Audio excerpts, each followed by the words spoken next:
నమస్కారం ETV news కు స్వాగతం. ముందుగా ముఖ్యాంశాలు. అమరావతిలో పరిపాలనా నగరం ఆకృతులు 90% పూర్తి. 160 ఎకరాల్లో నూతన అసెంబ్లీ నిర్మాణం. 8 అంతస్తులతో సచివాలయ భవనం. కనకదుర్గ ఫ్లైఓవర్ నిర్మాణంలో జాప్యంపై చంద్రబాబు ఆగ్రహం. అక్టోబర్ 2 నాటికి పూర్తి చేయాలని నిర్దేశం. వర్షాకాలం కల్లా ఏపీలో రోడ్ల మరమ్మతులకు ఆదేశాలు. హైదరాబాద్లో మరోసారి ఐసిస్ కలకలం. 3 అదుపులోకి తీసుకున్న పోలీసులు. టీవీ ఛానల్ స్టింగ్ ఆపరేషన్ ఆధారంగా విచారణ. కీలక దశకు చేరుకున్న కుల్భూషణ్ జాదవ్ కేసు. నేడు తీర్పు వెలువరించనున్న అంతర్జాతీయ న్యాయస్థానం. పాక్ కోర్టు మరణశిక్షపై ఉత్కంఠ.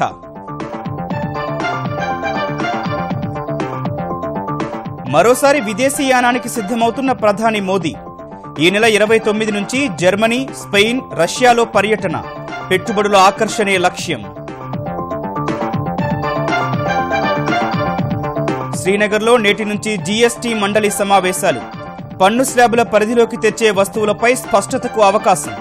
ఆందోళనల దృష్ట్యా పటిష్ట భద్రత.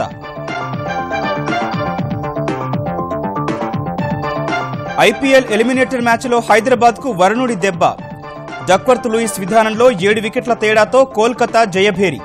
ఫైనల్ బెర్త్ కోసం రేపు ముంబైతో అమీతుమి.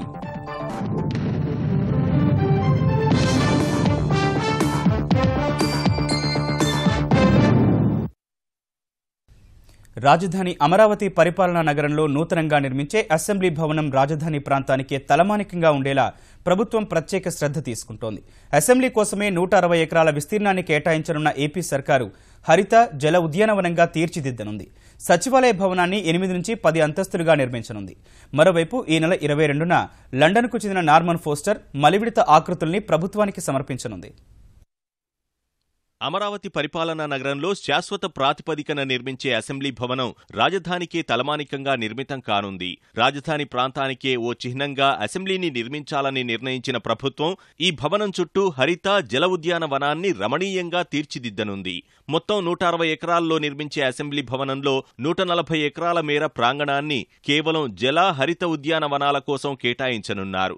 నగరానికే వన్నె తెచ్చేలా అత్యంత ఆకర్షణీయంగా అసెంబ్లీ ఉండాలన్న ముఖ్యమంత్రి చంద్రబాబు సూచన మేరకు తుది ప్రణాళికల్లో కొన్ని మార్పులు చేర్పులు చేస్తున్నారు. ఈ మార్పుల ప్రకారం సచివాలయం, శాఖాధిపతుల కార్యాలయ భవంతులను ఉత్తర దిశగా కొద్దిగా ముందుకు జరిపారు. పరిపాలన నగరానికి సంబంధించిన భవన నిర్మాణ ఆకృతులు, ప్రణాళిక 90% పూర్తయ్యాయి. లండన్కు చెందిన ప్రధాన ఆర్కిటెక్ట్ నార్మన్ ఫోస్టర్ ఈ నెల 22 నాటికి మరో విడత ఆకృతులను సమర్పించనుండగా వాటిని పరిశీలించి ఏవైనా సూచనలు, సలహాలు అందిస్తే తుది ఆకృతులు సిద్ధం చేసి అందించనుంది. మరోవైపు శాశ్వత సచివాలయ భవంతి 8 నుంచి 10 అంతస్తులు ఎత్తుగా నిర్మించాలని యోచిస్తున్న ప్రభుత్వం దాదాపు 5 లక్షల చదరపు అడుగుల విస్తీర్ణంలో మొత్తం 26,000 మంది ఉద్యోగులకు సరిపోయేలా చర్యలు తీసుకోనుంది. ఫోస్టర్ అండ్ పార్ట్నర్స్ రూపొందిస్తున్న ప్రజా రవాణా ప్రణాళిక భవిష్యత్ అవసరాలకు తగినట్టుగా ఉండేలా జాగ్రత్తలు తీసుకుంటున్నారు. ప్రస్తుత ప్రపంచంలో ఆధునిక సాంకేతికతను ఉపయోగించుకుంటూ హైపర్ లూప్ తరహా వినూత్న రవాణా వ్యవస్థలు కూడా వీటికి సమీపంలోనే ఉండేలా ప్రణాళిక చేశారు. Hyper loop technology metro rail, electric కార్లు, జల రవాణా, బీఆర్టీఎస్ వంటి అన్ని రకాల రవాణా వ్యవస్థల ఏర్పాటుకు వీలుగా ప్రజా రవాణా వ్యవస్థ బృహత్ ప్రణాళిక రూపొందిస్తున్నారు. పరిపాలన నగరంలో నిర్మించే సాంస్కృతిక భవనం సంస్కృతి, వారసత్వ సంపద, చరిత్రకు అద్దం పట్టేలా నిర్మించనున్నారు. భవిష్యత్ అవసరాలను దృష్టిలో పెట్టుకుని అత్యుత్తమ ఫ్లైఓవర్లను పరిశీలించి ఆకృతులను తీసుకోనున్నారు. త్వరలో అమరావతి పోర్టల్ను ప్రారంభించి నిర్మాణ ప్రక్రియకు సంబంధించిన ప్రతి అంశాన్ని ప్రజలతోనూ పంచుకోవాలని సిఆర్డీఏ నిర్ణయించింది. విజయవాడకు ప్రత్యేకంగా నిలవనున్న కనకదుర్గ ఫ్లైఓవర్ నిర్మాణంలో జాప్యంపై ముఖ్యమంత్రి చంద్రబాబు తీవ్ర అసహనం వ్యక్తం చేశారు. నగర ట్రాఫిక్ రద్దీని దృష్టిలో పెట్టుకుని కృష్ణా పుష్కరాల నాటికి పూర్తి చేయాలని భావించినా ఇప్పటికీ పనులు ఏమాత్రం ముందుకు సాగకపోవడంపై ఆగ్రహం వ్యక్తం చేశారు. అక్టోబర్ 2లోగా పూర్తి చేయాలని నిర్దేశించిన చంద్రబాబు వర్షాకాలంలోగా ఏపీలో రహదారుల మరమ్మతులు పూర్తి కావాలని స్పష్టం చేశారు. రహదారులు, భవనాల శాఖపై సచివాలయంలో సమీక్ష నిర్వహించిన ముఖ్యమంత్రి చంద్రబాబు జాతీయ రహదారులుగా ప్రకటించిన 1249 కిలోమీటర్ల పొడవైన 8 రహదారులను శరవేగంగా పూర్తి చేయాలని దిశానిర్దేశం చేశారు. అనంతపురం, గుంటూరు, పశ్చిమ గోదావరి, తూర్పు గోదావరి, విశాఖ, విజయనగరం జిల్లాల్లో జాతీయ రహదారులకు సంబంధించి అన్ని అనుమతులు లభించాయని, వీటి అభివృద్ధికి 1793 కోట్లు వ్యయం కానుందని తెలిపారు. అమరావతి ఔటర్ రింగ్ రోడ్డును 1665వ నెంబర్ జాతీయ రహదారులను కలిపే బైపాస్ రహదారిగా పరిగణిస్తున్నట్లు చంద్రబాబు చెప్పారు. రాష్ట్రంలో రహదారుల అభివృద్ధికి తిరుపతి ఐఐటీని నాలెడ్జ్ పార్ట్నర్గా గుర్తించగా ఎన్ఏసీతో భాగస్వామ్యం కోసం ఎంఓయూకు సన్నాహాలు చేస్తున్నట్టు చెప్పారు. అనంతపురం అమరావతి నేషనల్ ఎక్స్ప్రెస్ వేకు సంబంధించి రహదారి హద్దులు అనంతపురం, కర్నూలు జిల్లాల్లో పూర్తికాగా ప్రకాశం, గుంటూరు, కడప జిల్లాల్లో ఇంకా కొనసాగుతున్నట్టు ముఖ్యమంత్రికి అధికారులు వివరించారు. రానున్న 5 ఏళ్లలో రాష్ట్ర రహదారులన్నీ 2 వరుసల మార్గాలుగా విస్తరించాలని సీఎం దిశానిర్దేశం చేశారు. విశాఖ, చెన్నై పారిశ్రామిక నడవకు మౌలిక వసతుల కల్పనలో భాగంగా 372 కిలోమీటర్ల మేర మొత్తం 11 రోడ్లను 3806 కోట్లతో అభివృద్ధి చేసేందుకు గుర్తించినట్టు అధికారులు ముఖ్యమంత్రికి తెలియజేశారు. తిరుమలలో వైకుంఠమాల వలయ మార్గం నిర్మాణానికి అవసరమైన భూసేకరణను రాష్ట్ర ప్రభుత్వమే పూర్తి చేసి ఇవ్వాల్సిందిగా జాతీయ రహదారుల సంస్థ కోరినట్లు వివరించారు. ఇదే సమయంలో విజయవాడలో ట్రాఫిక్ రద్దీ నియంత్రణకు ఎంతో కీలకమైన కనకదుర్గ పైవంతెన నిర్మాణం నత్తనడకన సాగడంపై చంద్రబాబు తీవ్ర అసంతృప్తి వ్యక్తం చేశారు. కేవలం 6 నెలల్లో పూర్తి చేస్తామని చెప్పినా ఇప్పటికీ ఓ రూపు రాకపోవడంపై మండిపడ్డారు. భూసేకరణ ప్రక్రియ జరిగినంత త్వరగా నిర్మాణ పనులు జరగకపోవడమేంటని అధికారులను నిలదీశారు. ఎట్టి పరిస్థితుల్లోనూ అక్టోబర్ 2 నాటికి పైవంతెన నిర్మాణం పూర్తి చేసి ప్రారంభించాలని గుత్తేదారులకు తేల్చి చెప్పారు. తెలంగాణలో విద్యుత్ వ్యవస్థను పురోగమన దిశలో తీసుకుపోతున్న ట్రాన్స్కో, జెన్కో చైర్మన్ ప్రభాకర్ రావును కేంద్రం దక్షిణాది రాష్ట్రాల విద్యుత్ కమిటీ చైర్మన్గా నియమించింది. ఈ మేరకు కేంద్ర ప్రభుత్వ ఎలక్ట్రిసిటీ అథారిటీ సభ్య కార్యదర్శి ఎస్ఆర్ భట్ ఉత్తర్వులు జారీ చేశారు. సదరన్ పవర్ కమిటీలో తెలంగాణతో పాటు ఆంధ్రప్రదేశ్, కర్ణాటక, కేరళ, తమిళనాడు, పాండిచ్చేరి రాష్ట్రాలు సభ్యులుగా ఉండగా ఇప్పటిదాకా ఈ పదవిలో కేరళ ట్రాన్స్కో సీఎండీ కొనసాగుతున్నారు. ట్రాన్స్కో సీఎండీ హోదాలో Prabhakar Rao southern committee chairman గాను వ్యవహరిస్తారు. దక్షిణాది రాష్ట్రాల మధ్య జరిగే విద్యుత్ పంపిణీ, పవర్ గ్రిడ్ ఆపరేషన్, విద్యుత్ వినియోగం, అంతర్రాష్ట్ర విద్యుత్ బిల్లుల చెల్లింపులు, కేంద్రంతో దక్షిణాది రాష్ట్రాల తరపున సంప్రదింపులు, విద్యుత్ రంగానికి సంబంధించిన అంతర్రాష్ట్ర వివాదాల్లో ఎస్ఆర్పీపీ కీలకంగా వ్యవహరిస్తుంది. ఈ సంస్థ చైర్మన్గా ప్రభాకర్ రావు నియామకం కావడం పట్ల ముఖ్యమంత్రి కేసీఆర్ హర్షం వ్యక్తం చేశారు. విద్యుత్ రంగంలో దశాబ్దాల అనుభవం కలిగిన ప్రభాకర్ రావు తెలంగాణ ఆవిర్భవించినప్పటి నుంచి ఎంతో శ్రమించి కోతల్లేని విద్యుత్ అందించడంలో కీలక పాత్ర పోషించారని కొనియాడారు. ఇకపై దక్షిణాది రాష్ట్రాలు కూడా సమన్వయంతో, పరస్పర సహకారంతో ముందడుగు వేస్తాయనే విశ్వాసం వ్యక్తం చేశారు. యాదాద్రి పవర్ ప్లాంట్కు పర్యావరణ అనుమతులు రావడం పట్ల ముఖ్యమంత్రి కేసీఆర్ హర్షం వ్యక్తం చేశారు. తెలంగాణను మిగులు విద్యుత్ రాష్ట్రంగా మార్చే ప్రక్రియలో యాదాద్రి పవర్ ప్లాంట్ అత్యంత ముఖ్యమైనదని, నిర్మాణానికి అన్ని అడ్డంకులు తొలగడం సంతోషకరమని పేర్కొన్నారు. 4000 మెగావాట్ల విద్యుదుత్పత్తి సామర్థ్యం కలిగిన యాదాద్రి పవర్ ప్లాంట్ను 27,000 కోట్ల వ్యయంతో టీఎస్ జెన్కో చేపట్టగా ఆర్ఈసీ 21,000 కోట్ల రూపాయల ఆర్థిక సహకారం అందిస్తోంది. అన్ని రకాల అనుమతులు, ఆర్థిక సహకారం అందుతుండడం వల్ల పవర్ ప్లాంట్ నిర్మాణానికి మార్గం సుగమమైంది. వెంటనే పనులు ప్రారంభించాలని కేసీఆర్ జెన్కో సీఎండీ ప్రభాకర్ రావుకు సూచించారు. భారత నౌకాదళ మాజీ అధికారి కుల్భూషణ్ జాదవ్కు పాక్ సైనిక న్యాయస్థానం విధించిన మరణదండను సవాల్ చేస్తూ భారత్ దాఖలు చేసిన పిటిషన్పై అంతర్జాతీయ న్యాయస్థానం నేడు తీర్పు వెలువరించనుంది. ఈ పిటిషన్పై ఈ నెల 15న భారత్, పాకిస్తాన్ వాదనలు విన్న న్యాయస్థానం మధ్యాహ్నం 3:30కు తీర్పు చెప్పనుంది. ఈ విచారణలో తమ వాదనలు వినిపించకముందే కుల్భూషణ్కు విధించిన శిక్షను అమలు చేసేందుకు పాక్ కుట్ర చేస్తోందని భారత్ కోర్టుకు తెలిపింది. ఐసీజేలో భారత్ తరపున వాదనలు వినిపించిన హరీష్ సాల్వే కుల్భూషణ్ను ఉరితీయాలన్న తొందరలో పాక్ అన్ని రకాల మానవ హక్కులను కాలరాస్తోందని కోర్టు దృష్టికి తెచ్చారు. పాక్ వైఖరి వియన్నా ఒప్పందానికి తూట్లు పొడిచేలా ఉందన్నారు. పాక్ మాత్రం తమ చర్యలను సమర్థించుకుంది. కుల్భూషణ్ విషయంలో భారత్ అనవసర రాద్ధాంతం చేస్తోందని ఐసీజే ఎదుట వాదించింది. కుల్భూషణ్ విషయంలో భారత కోర్టును తప్పుదోవ పట్టించే ప్రయత్నం చేస్తోందని ఆరోపించింది. జాదవ్ పాస్పోర్టు ముస్లిం పేరుతో ఉండటంపై భారత్ ఏ సమాధానం చెప్పలేకపోతోందని పేర్కొంది. ఈ వాదనలు విన్న అంతర్జాతీయ న్యాయస్థానం ఈ మధ్యాహ్నం తీర్పు వెలువరించనుంది. మైత్రి బలోపేతం, పెట్టుబడుల ఆకర్షణ లక్ష్యంగా ప్రధాని నరేంద్ర మోదీ ఈ నెలాఖరుకు జర్మనీ, స్పెయిన్, రష్యా పర్యటనకు వెళ్లనున్నారు. 5 రోజుల పర్యటనలో భాగంగా ఈ నెల 29న జర్మనీ వెళ్లనున్న మోదీ ఆ దేశ ఛాన్సలర్ ఏంజెలా మెర్కెల్తో ద్వైపాక్షిక చర్చలు జరపనున్నారు. వాణిజ్య రంగంలో పరస్పర సహకారం పెంపు ద్వారా రెండు దేశాల వ్యూహాత్మక బంధాన్ని నూతన శిఖరాలకు చేర్చడంపై చర్చించనున్నారు. ఈ నెల 31న స్పెయిన్ చేరుకోనున్న ప్రధాని మౌలిక వసతులు, ఇంధన రంగాల్లో పరస్పర సహకారం పెంపే లక్ష్యంగా ఆ దేశ అధినాయకత్వంతో సమాలోచనలు జరపనున్నారు. అక్కడి నుంచి రష్యా వెళ్లనున్న మోదీ జూన్ 1 నుంచి 3వ తేదీ వరకు జరిగే సెయింట్ పీటర్స్బర్గ్ అంతర్జాతీయ ఆర్థిక వేదిక సదస్సుకు హాజరు కానున్నారు. ప్రపంచవ్యాప్తంగా ఉన్న వేలాది మంది వ్యాపార దిగ్గజాలు హాజరయ్యే ఈ సదస్సులో భారత్లో పెట్టుబడులు పెట్టేందుకు అవకాశాల్ని ప్రధాని వివరించనున్నారు. రష్యా అధ్యక్షుడు వ్లాదిమిర్ పుతిన్తోనూ మోదీ సమావేశమై వాణిజ్యం, పెట్టుబడులు, రక్షణ, అణు ఇంధన రంగాల్లో సహకారం పెంపుపై చర్చిస్తారని సమాచారం. కోడంకులం అణు విద్యుత్పత్తి కేంద్రంలో 5-6 యూనిట్ల ఏర్పాటుపై భారత్, రష్యా మధ్య చర్చలు జరుగుతుండగా మోదీ పర్యటన సందర్భంగా ఈ అంశంపై ముందడుగు పడుతుందా లేదా అన్నదానిపై సందిగ్ధత నెలకొంది. జూన్ 3న స్వదేశానికి రానున్న మోదీ అదే నెల 7న కజకిస్తాన్ పర్యటనకు వెళ్లనున్నారు.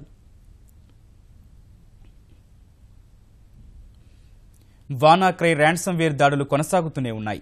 ఒడిశాలోని ప్రభుత్వ ఆసుపత్రి కంప్యూటర్ వ్యవస్థ వైరస్ బారిన పడటం తీవ్ర కలకలం రేపింది.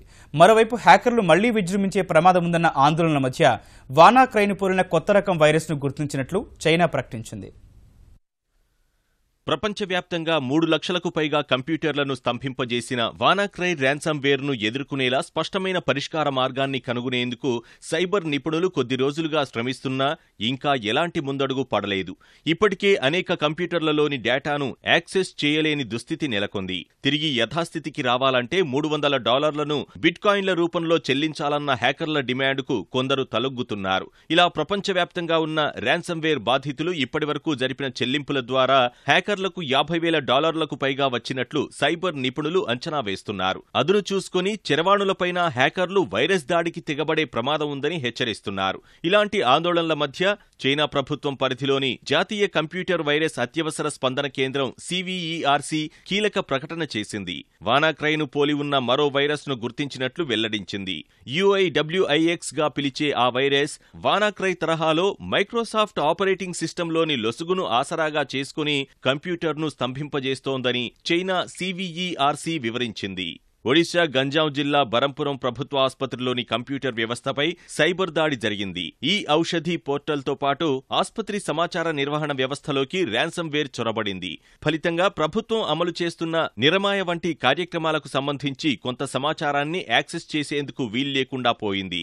ఈ దాడిని తీవ్రంగా పరిగణించిన ఒడిశా ప్రభుత్వం సైబర్ నిపుణుల్ని రంగంలోకి దింపి దిద్దుబాటు చర్యలు చేపట్టింది. వైరస్ దాడిపై దర్యాప్తునకు ఆదేశించింది. గంజాం జిల్లా పురుషోత్తంపూర్లోని మరో సామాజిక ఆరోగ్య కేంద్రం కంప్యూటర్ సైతం వైరస్ బారిన పడిందని సమాచారం అందగా పూర్తి నివేదిక సమర్పించాలని సంబంధిత అధికారుల్ని ఒడిశా ప్రభుత్వం ఆదేశించింది. హైదరాబాద్ పాత బస్తీకి చెందిన 3 ఐసిస్ అనుమానిత యువకులను CCS పోలీసులు అదుపులోకి తీసుకోవడం కలకలం రేపింది. గతంలో ఐసిస్లో చేరేందుకు ప్రయత్నించిన వీరు తాజాగా మరోసారి చేరడానికి ప్రయత్నిస్తున్నట్టు అనుమానించిన పోలీసులు అదుపులోకి తీసుకున్నారు. చాంద్రాయణగుట్టకు చెందిన అబ్దుల్ బాసిత్, నాంపల్లి ఏక్మినార్ వాసి సల్మాన్ మొయినుద్దీన్, పాత బస్తీకి చెందిన అన్నన్ ఖురేషి ఓ టీవీ ఛానల్ స్టింగ్ ఆపరేషన్లో కీలక విషయాలు వెల్లడించగా అప్రమత్తమైన పోలీసులు ఐసిస్తో సంబంధాల కోణంలో విచారిస్తున్నారు. గతంలో బాసిత్ 2 యువకులతో కలిసి పాకిస్తాన్, సిరియా వెళ్లేందుకు యత్నించి కోల్కతాలో పోలీసులకు చిక్కాడు. మరోసారి నాగ్పూర్ నుంచి విమానంలో శ్రీనగర్ వెళ్లి దేశ సరిహద్దు దాటాలనే పన్నాగం పన్నగా మహారాష్ట్ర ATS పోలీసులకు దొరికిపోయాడు. సల్మాన్ మొయినుద్దీన్ 2016 జనవరిలో దుబాయ్ నుంచి టర్కీ మీదుగా సిరియా వెళ్లేందుకు ప్రయత్నించి పట్టుబడ్డాడు. యువతలో IS భావజాలాన్ని నూరిపోసిన నిక్కీ జోసెఫ్తో ఫేస్బుక్లో ఏర్పడిన పరిచయంతో సల్మాన్ ఐసిస్లో చేరేందుకు ప్రయత్నించాడు. ఈ క్రమంలో దుబాయ్లో వీరి ప్రయత్నాలను గుర్తించిన పోలీసులు వెనక్కి తిప్పి పంపారు. అనంతరం శంషాబాద్ విమానాశ్రయానికి వేర్వేరుగా వచ్చిన వీరిని పోలీసులు అరెస్టు చేశారు. అన్నన్ ఖురేషి కూడా ఐసిస్ భావజాలానికి ఆకర్షితులవుతున్నారనే సమాచారంపై విచారిస్తున్నారు. హైదరాబాద్ అంబర్పేటలో అప్పు చేసిన భర్త సకాలంలో చెల్లించలేదన్న సాకుతో భార్యను అపహరించిన వ్యాపారి సహా అతడికి సహకరించిన వాళ్లను ఉత్తర మండలం పోలీసులు 24 గంటల్లో అదుపులోకి తీసుకున్నారు. శ్రీనివాస్ అనే వ్యాపారి నుంచి శ్రీనివాస్ అనే మరో వ్యక్తి కొంతకాలం క్రితం 1.5 లక్షల అప్పు చేసి వడ్డీ చెల్లిస్తూ వస్తున్నాడు. ఈ క్రమంలో ఇరువురి మధ్య విభేదాలు తలెత్తి ఆదివారం రాత్రి 9 గంటల సమయంలో అప్పు తీసుకున్న శ్రీనివాస్ విధులకు వెళ్లగానే అతడి ఇంటికి డబ్బు వసూలు కోసం వచ్చిన వ్యక్తులు పక్క అపార్ట్మెంట్లో పని మనిషిగా చేస్తోన్న శ్రీనివాస్ భార్యను అపహరించారు. అపహరణకు సంబంధించిన దృశ్యాలు సీసీటీవీలో రికార్డు కాగా వాటి ఆధారంగా జంట నగరాల శివార్లోని టోల్ ప్లాజాల్లోని సీసీటీవీ దృశ్యాలను పరిశీలించిన పోలీసులు శ్రీనివాస్ భార్యను నిజామాబాద్ వైపు తీసుకెళ్లినట్లు గుర్తించారు. చివరకు బాధిత మహిళను విడిపించి నిందితుల్లో ముగ్గురిని అరెస్ట్ చేశారు. మరో ముగ్గురి కోసం గాలిస్తున్నారు. వాళ్ళు ఇంట్రెస్ట్ వరకు పే చేస్తున్నారు, అసలు పే చేయలేదు అన్నది ఇతని భావన. వాళ్ళు ఎంత ఇంట్రెస్ట్ రాసుకున్నారన్నది ఇక్కడ ముఖ్యం కాదు. అంటే డబ్బు ఎంత ఇవ్వాలి, ఎంత తీసుకోవాలి అనడం కంటే కూడా ఇవ్వాల్సిన అతను లేనప్పుడు ఇంట్లో ఉన్న యువతిని బలవంతంగా కిడ్నాప్ చేసి తీసుకొని పోవడం అన్నది అది చాలా అమానుష్యమైన చర్య. And legally it is a very high gravity ఉన్న ఆఫెన్స్ అది. Bhadrachalam road Sathupalli railway line భూసేకరణ పనులు వేగవంతం చేయాలని తెలంగాణ రోడ్లు భవనాల శాఖ మంత్రి తుమ్మల నాగేశ్వరరావు అధికారులకు ఆదేశాలిచ్చారు. భద్రాద్రి కొత్తగూడెం జిల్లాలో 36 కిలోమీటర్లు, ఖమ్మం జిల్లాలో 16 కిలోమీటర్ల రైల్వే లైన్ అందుబాటులోకి రానుందన్న మంత్రి ఇందుకు దాదాపు 500 ఎకరాల భూసేకరణ ప్రక్రియ త్వరితగతిన పూర్తి చేయాలని కోరారు. భద్రాచలం సత్తుపల్లి కొవ్వూరు రైల్వే లైన్ పనులపై దక్షిణ మధ్య రైల్వే జీఎం వినోద్ కుమార్ యాదవ్, రోడ్లు భవనాల శాఖ సింగరేణి అధికారులతో సమీక్షించిన మంత్రి భద్రాచలం సత్తుపల్లి కొవ్వూరు రైల్వే లైన్ నిర్మాణ వ్యయం తగ్గించే విధంగా డిజైన్ రూపొందించాలని సూచించారు. Pandurangapuram Kothagudem railway line survey పనులు త్వరగా పూర్తి చేయాలని కోరారు. జూన్ 8 కల్లా ఆంధ్రప్రదేశ్లో ప్రతి ఇంటికి గ్యాస్ కనెక్షన్ ఉండేలా చర్యలు తీసుకున్నామని ఆంధ్రప్రదేశ్ పౌర సరఫరాల శాఖ మంత్రి ప్రత్తిపాటి పుల్లారావు తెలిపారు. విజయవాడలోని క్యాంపు కార్యాలయంలో వివిధ జిల్లాల కలెక్టర్లు, పౌర సరఫరాల శాఖ అధికారులతో వీడియో కాన్ఫరెన్స్ నిర్వహించిన ఆయన ప్రభుత్వం నిర్వహించిన సర్వేలో 30,50,000 మందికి గ్యాస్ కనెక్షన్ లేనట్లు తేలిందని, వారందరికీ కనెక్షన్లు ఇస్తామని చెప్పారు. గిరిజన ప్రాంతాల్లో ఉచితంగా గ్యాస్ కనెక్షన్లు మంజూరు చేస్తున్నట్లు పుల్లారావు వెల్లడించారు. సామాజిక మాధ్యమాల్లో అభ్యంతరకరంగా పోస్టులు పెట్టారన్న ఎమ్మెల్యే అనిత ఫిర్యాదుతో విశాఖ పోలీసులు ఓ వ్యక్తిని అదుపులోకి తీసుకున్నారు. బెంగళూరులో సాఫ్ట్వేర్ ఉద్యోగం చేస్తోన్న ప్రకాశం జిల్లా అద్దంకికి చెందిన ఇప్పాల రవీందర్ రెడ్డి తనను వ్యక్తిగతంగా దూషిస్తూ సోషల్ మీడియాలో పోస్టులు పెట్టారని MLA Anitha SC ST atrocity case పెట్టారు. ఫలితంగా బెంగళూరులో రవీందర్ రెడ్డిని అదుపులోకి తీసుకున్న పోలీసులు విశాఖకు తీసుకొచ్చి విచారించారు. ఆంధ్రప్రదేశ్లో మిర్చి రైతులను ఆదుకునే క్రమంలో చంద్రబాబు సర్కారు గుంటూరు మిర్చి యార్డు చరిత్రలోనే తొలిసారి వేసవి సెలవులు రద్దు చేసి మిర్చి కొనుగోళ్లు పునరుద్ధరించింది. అయితే ఎండ తీవ్రత దృష్ట్యా ఉదయం 10:30 వరకు, సాయంత్రం 4:30 తర్వాత కొనుగోళ్లు జరుగుతున్నాయి. హమాలీలు, కూలీలపై ఎండ తీవ్రత తగ్గించేందుకు ఈ నిర్ణయం తీసుకున్నట్లు మిర్చి యార్డు యాజమాన్యం తెలిపింది. ఈ సమయంలో పనిచేసే హమాలీలకు అదనపు వేతనమిస్తున్నట్లు ప్రకటించింది. యార్డు పరిసరాల్లోనే వైద్య శిబిరాలు, చలివేంద్రం ఏర్పాటు చేశారు. జూన్ 30 వరకు అదనపు ధర వర్తింపు పథకం ప్రస్తుతానికి అమల్లో ఉండగా అవసరమైతే మరికొద్ది రోజులు పొడిగిస్తామని కూడా ఆంధ్రప్రదేశ్ సర్కారు తెలిపింది. మృగశిర కార్తె సందర్భంగా జూన్ 8న నాంపల్లి ఎగ్జిబిషన్ మైదానంలో చేపమందు పంపిణీకి 1,00,000 చేప పిల్లలు సిద్ధం చేసినట్లు తెలంగాణ మత్స్యశాఖ మంత్రి తలసాని శ్రీనివాస్ యాదవ్ తెలిపారు. ఏర్పాట్లపై సంబంధిత శాఖల అధికారులతో సచివాలయంలో సమీక్ష నిర్వహించిన ఆయన ప్రజలకు ఎలాంటి ఇబ్బందులు కలగకుండా పూర్తిస్థాయి ఏర్పాట్లు చేయడం సహా ట్రాఫిక్ సమస్య తలెత్తకుండా ముందస్తు ప్రణాళిక రూపొందించుకోవాలని చెప్పారు. ఇతర ప్రాంతాల నుంచి వచ్చేవారి కోసం 110 ఆర్టీసీ బస్సులు నడపనున్నట్లు తలసాని తెలిపారు. చేపల సరఫరా కోసం సంచార బృందాలు ఏర్పాటు చేయాలని, 3 షిఫ్టుల్లో మందు వేసేలా చూడాలని వివరించారు. మైదాన పరిసరాలు పరిశుభ్రంగా ఉంచాలని, మందు కోసం వచ్చే ప్రజలకు వైద్య సహాయం కోసం 4 అంబులెన్సులు, వైద్య శిబిరాలు ఏర్పాటు చేయాలని తలసాని చెప్పారు. ప్రజలకు సరిపడా మందు సిద్ధం చేశామని, ఎలాంటి ఇబ్బందులు లేకుండా పంపిణీ చేస్తామని బత్తిన సోదరులు తెలిపారు. ఉన్నటువంటి ఆ వెంట్స్ ఏవైతే ఉన్నాయో గేట్లు అన్నీ ఉపయోగించుకోవాలని, వచ్చేటువంటి ప్రజలకు ఎటువంటి ఇన్కన్వీనియన్స్ లేకుండా ఈ బ్యారికేడింగ్ కూడా పెంచాలనేటువంటిది కూడా నిర్ణయం తీసుకోవడం జరిగింది. కొంత హెల్త్ క్యాంప్స్ కానివ్వండి, మెడికల్ సైడ్ కూడా మరి పూర్తి స్థాయిలో ఈ బ్లీచింగ్ పౌడర్ కానివ్వండి, అక్కడ నీట్నెస్ ఉండే విధంగా అన్ని ప్రికాషన్స్ తీసుకోవాలని పోలీస్ డిపార్ట్మెంట్ కూడా అన్ని జాగ్రత్తలు తీసుకోవడానికి ఆల్రెడీ వాళ్ళు ప్లానింగ్ చేసుకొని ఉన్నారు.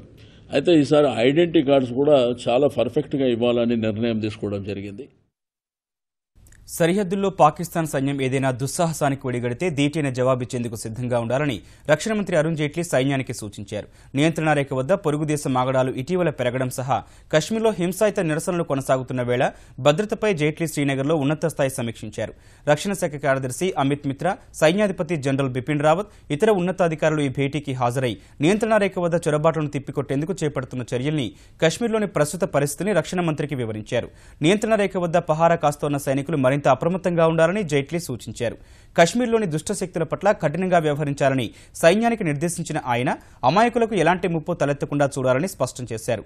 జాతి సమగ్రత కోసం ఎన్నో సవాళ్ల మధ్య విధులు నిర్వర్తిస్తోన్న సైనికుల శౌర్యాన్ని, త్యాగాన్ని, దేశభక్తిని రక్షణ మంత్రి కొనియాడారు. దేశంలోని 130 కోట్ల మంది ప్రజలు కొనే ఉప్పు మొదలు విలాసవంతమైన కార్లు వంటి వస్తువులు, ఫోన్ కాల్స్ నుంచి హోటళ్లలో భోజనం చేయడం వంటి సేవలపై జీఎస్టీ రూపంలో ఎంత పన్ను చెల్లించాలో నిర్ణయించే కీలక భేటీ నేడు శ్రీనగర్లో ప్రారంభం కానుంది. కేంద్ర ఆర్థిక మంత్రి అరుణ్ జైట్లీ నేతృత్వంలోని జీఎస్టీ మండలి కట్టుదిట్టమైన భద్రత మధ్య నేడు రేపు సమావేశం కానుంది. జూలై 1 నుంచి అమలు చేయదలిచిన వస్తు సేవల పన్నుకు సంబంధించి ఇప్పటికే నిర్ణయించిన 5, 12, 18, 28% పన్ను శ్రేణుల్లో ఏ వస్తువుల్ని, సేవల్ని ఉంచాలో నిర్ణయించనుంది. కశ్మీర్లో ఇటీవల హింసాయుత ఆందోళనలు జరుగుతున్న నేపథ్యంలో జీఎస్టీ మండలి సమావేశాన్ని శ్రీనగర్లో నిర్వహించడం ప్రాధాన్యం సంతరించుకుంది. కశ్మీర్కు కేంద్రం ఇస్తున్న ప్రాధాన్యాన్ని అక్కడి ప్రజలకు తెలియజేసేలా జీఎస్టీ మండలి భేటీని శ్రీనగర్లో ఏర్పాటు చేయాలన్న వేర్వేరు రాష్ట్రాల సూచన మేరకు ఆర్థిక శాఖ ఈ నిర్ణయం తీసుకున్నట్లు తెలిసింది. ఐపీఎల్ 10వ ఎడిషన్లో రెండో క్వాలిఫైయర్ మ్యాచ్కు కోల్కతా నైట్ రైడర్స్ అర్హత సాధించింది. సన్ రైజర్స్ హైదరాబాద్తో జరిగిన ఎలిమినేటర్ మ్యాచ్లో వర్షం కారణంగా లక్ష్యాన్ని 6 ఓవర్లకు 48 పరుగులుగా నిర్దేశించగా కోల్కతా జట్టు 7 వికెట్ల తేడాతో జయభేరి మోగించింది. మొదట బ్యాటింగ్ చేసిన హైదరాబాద్ జట్టు 20 ఓవర్లో 7 వికెట్ల నష్టానికి 128 పరుగులు మాత్రమే చేసింది. సారథి డేవిడ్ వార్నర్ 37 పరుగుల మినహా మిగతా బ్యాట్స్మెన్ ఎవరూ పెద్దగా రాణించలేదు. కోల్కతా బౌలర్లో కౌల్టర్ నైలీ 3 వికెట్లు పడగొట్టాడు. ఈ దశలో వర్షం కారణంగా మ్యాచ్కు అంతరాయం కలిగింది. డక్వర్త్ లూయిస్ ప్రకారం కోల్కతా లక్ష్యాన్ని 6 ఓవర్లలో 48 పరుగులుగా అంపైర్లు నిర్ణయించారు. లక్ష్య ఛేదంలో మొదట తడబడిన కోల్కతా జట్టు మొదటి 3 వికెట్లను వెంటనే కోల్పోయింది. తర్వాత జగ్గీతో కలిసి మరో వికెట్ పడకుండా జాగ్రత్త పడిన సారథి గౌతమ్ గంభీర్ 5.2 ఓవర్లో జట్టును విజయ తీరాలకు చేర్చాడు. 19 బంతుల్లోనే 32 పరుగులు చేసి నాటౌట్గా నిలిచాడు. రేపు జరిగే రెండో క్వాలిఫైయర్ మ్యాచ్లో కోల్కతా జట్టు ముంబై ఇండియన్స్తో తలపడనుంది. ఈటీవీ న్యూస్ సమాప్తం. నమస్కారం.